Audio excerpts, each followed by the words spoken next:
आज बेसिकली एक ऐसे टॉपिक के ऊपर बात करने जा रहा हूँ जहाँ पर पेशेंट की क्वेरीज मेरे पास बार बार आती रही है। पेशेंट की क्वेरी रहती है कि अगर आप कहते हैं कि हमारे टेस्टिस का temperature as compare to body से थोड़ा कम होता है तो हम इसको बैलेंस आउट कैसे करें, वो वेरिकोसील के लिए भी और एक फर्टिलिटी के लिए भी।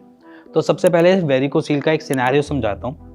आप थोड़ा सा जैसे मैं आपको इमेजिन कर रहा हूँ, आप बस इमेजिन करने की कोशिश करना। समझो कि आपके टेस्टिस का जो टेम्परेचर है वो ऑलरेडी ही हमारे शरीर से कम है। हम बेसिकली 37.5 डिग्री सेल्सियस पे बदन का टेम्परेचर होता है। अब हमारे टेस्टिस का जो होता है वो 35 डिग्री सेल्सियस होता है, 2.5 डिग्री का डिफरेंस होता है।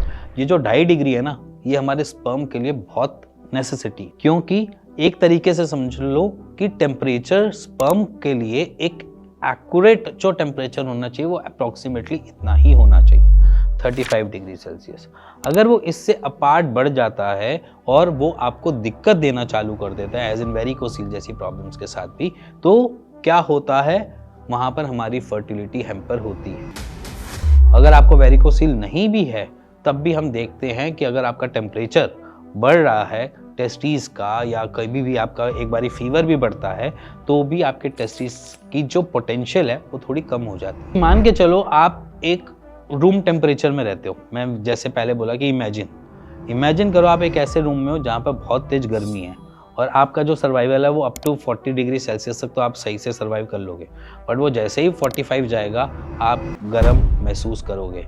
जो आप बेसिकली डे टू डे की रूटीन में आप कर लेते थे 40 डिग्री पे, वो 45 डिग्री पे नहीं कर पाओगे। वैसे ही जैसे कि आप फटीग जल्दी फील करोगे, थकावट जल्दी फील करोगे, पसीना आता रहेगा तो आप डिहाइड्रेशन फील करोगे, सेम इसी तरीके से हमारे ऑर्गन भी फील करते हैं। अब जब हमारे ऑर्गन को टेम्परेचर मॉडरेट नहीं मिल रहा तो वो अपने काम को धीरे धीरे कम कर देंगे, और जब वो काम को कम करते हैं तो हमको अपने स्पर्म काउंट में कमी देखने को मिलती है। अब वेरिकोसील में क्या होता है कि बेसिकली वहां पर टेम्परेचर मेंटेन नहीं हो पा रहा, कॉज बाय आपके ब्लड के फ्लो की वजह से, जिसकी वजह से हैंगिंग मेंटेन रहती है। और जब हैंगिंग मेंटेन रहती है तो वो लोड और डालता है उन्हीं वेन्स पे जिसकी वजह से वो हैंग हो रहा है, या जिसकी वजह से वो टेम्परेचर मेंटेन नहीं कर पा रहा। तभी बहुत सारे डॉक्टर्स आपको ये रिकमेंड करते हैं कि हीट वाले लैपटॉप्स मत यूज़ करो लैब पे, आप ज़्यादा गर्मी वाली जगह पे मत काम करो, जैसे कि शेफ्स वगैरह, कि वो वाली जगहें जहाँ पर वो टेम्परेचर मेंटेन नहीं हो पाता है,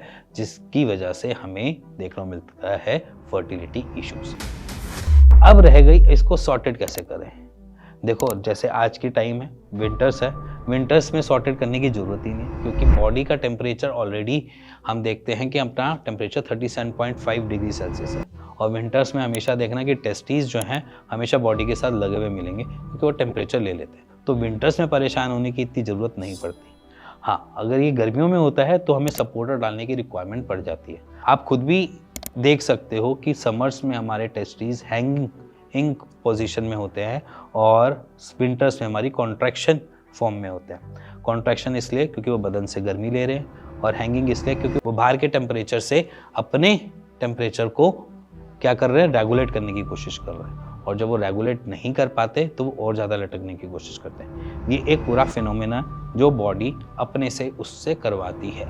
अगर ये बॉडी ना करवाए तो हमारे स्पर्म काउंट का मैनेज ढंग से ना हो पाए, तो इसीलिए ये छोड़ देते हैं हमारे शरीर पे कि वो किस तरीके से मैनेज कर रही है। अगर आप उसके बारे में ज़्यादा सोचोगे तो परेशान ही होगे। इसकी बजाय आप बेचिंतित होकर नीचे दिए हुए नंबर पे मेरी टीम से बात कर सकते हैं, अपने प्रॉब्लम का सॉल्यूशन तक ले सकते हैं। इसी के साथ अगर आपको ये वीडियो अच्छी लगी हो, पसंद आई हो, तो प्लीज़ लाइक शेयर कर दीजिएगा और बेल आइकन दबा दीजिएगा। इसी के साथ मिलेंगे नेक्स्ट वीडियो के लिए, तब तक के लिए नमस्कार।